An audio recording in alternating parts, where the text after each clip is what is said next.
Something extraordinary is happening at the FIFA World Cup, and it has the entire football world talking.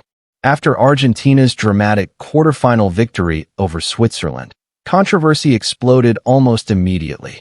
Swiss players, officials, and supporters openly claimed they had been robbed by a refereeing decision that changed the course of the match. But what surprised everyone even more was France.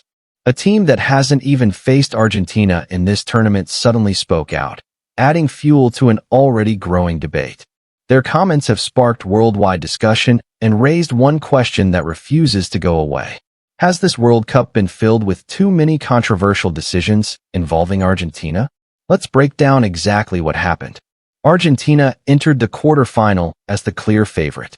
They were the defending world champions, led by Lionel Messi, while Switzerland arrived as determined underdogs after an impressive tournament. The match started exactly as many expected. Just 10 minutes in, Messi delivered a dangerous corner kick, and Alexis Mac Allister headed Argentina into a 1-0 lead. Everything appeared to be under control, but instead of pushing for another goal, Argentina slowed the pace. Switzerland gradually grew into the match, defended with discipline, and began creating chances of their own. Then, in the 75th minute, Switzerland found their breakthrough. Dan Doy combined brilliantly with Ricardo Rodriguez before finishing past Emiliano Martinez to level the score at 1-1. Suddenly, the momentum had completely shifted. Argentina looked nervous. Switzerland believed they could produce one of the biggest upsets of the tournament. Then came the moment that everyone is still talking about. A challenge involving Breel Embolo and Leandro Paredes led the referee to award a foul and show a yellow card to Paredes. At first, it looked like an ordinary decision. But moments later, VAR called the referee to the monitor. After reviewing the incident, the referee reversed his original decision. The yellow card for Paredes was cancelled, while Embolo instead received a yellow card for simulation.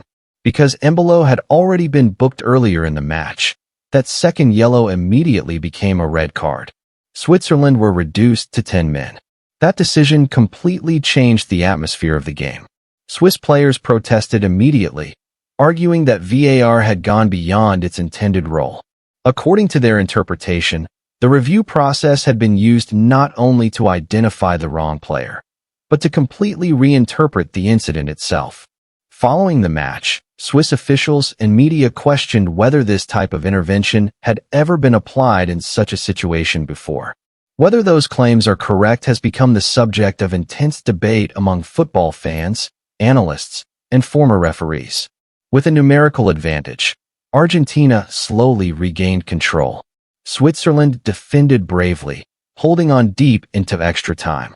But in the 112th minute, Julian Alvarez produced a stunning finish to restore Argentina's lead. Minutes later, Lautaro Martinez added another goal to seal a 3-1 victory and send Argentina into the World Cup semifinals. For Argentina, it was another dramatic comeback. For Switzerland, it was a heartbreaking elimination. But the story didn't end with the final whistle.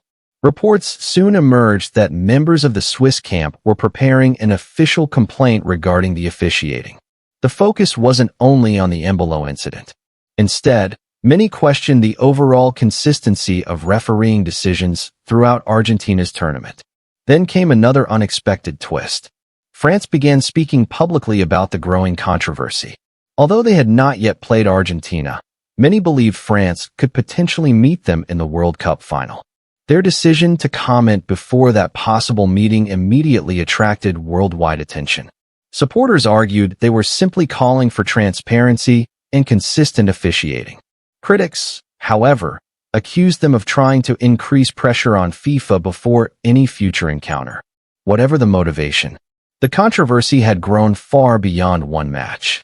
It had become one of the biggest talking points of the entire tournament.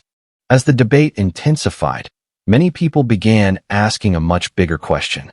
Was the Switzerland match an isolated incident, or part of a much larger pattern? Supporters of that theory pointed to several controversial moments involving Argentina earlier in the tournament. One example frequently mentioned came from Argentina's opening match, where Messi was involved in a challenge that some analysts believed deserved a harsher punishment. Others argued the referee made the correct decision. Either way, the incident fueled more debate about consistency. Another controversial moment came against Egypt.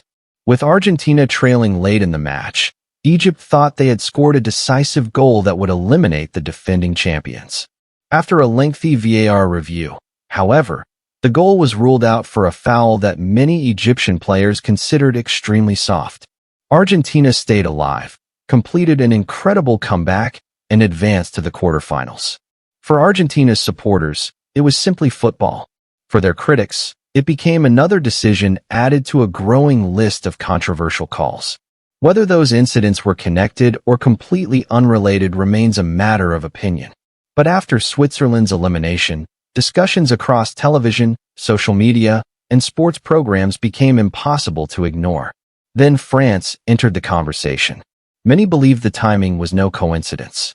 If both teams continued winning, Argentina and France could meet again in another World Cup final, a rematch of the unforgettable 2022 final in Qatar. Rather than waiting until after a possible final, several voices in French football suggested it was better to raise concerns before any meeting took place. Supporters described it as transparency. Critics described it as psychological pressure. Either way, FIFA suddenly found itself under intense scrutiny. As questions continued to spread, FIFA defended its refereeing process and maintained confidence in the officials working throughout the tournament.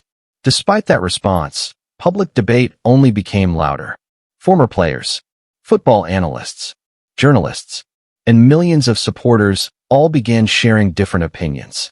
Some believed every controversial decision had a reasonable explanation. Others argued there were simply too many incidents involving the same team to ignore. By the time Argentina reached the semifinals, every future match had become more than just football. Every foul, every yellow card, every VAR review, every offside decision would now be examined by millions of people around the world. The pressure on match officials had never been greater. For Argentina, the mission remained simple: win 2 more matches and lift another World Cup trophy. For everyone else, attention shifted toward one question: could the remaining matches pass without another major controversy? Or would another disputed decision create an even bigger storm? One thing was certain: the football world would be watching every single moment. Now it's your turn. Do you believe the controversy surrounding Argentina has been exaggerated? Or do you think the questions raised by Switzerland and others deserve serious discussion? Share your opinion in the comments below. And if you enjoy in-depth football analysis, breaking World Cup stories, and the biggest talking points from around the game, don't forget to subscribe, because the biggest matches of this tournament are still ahead.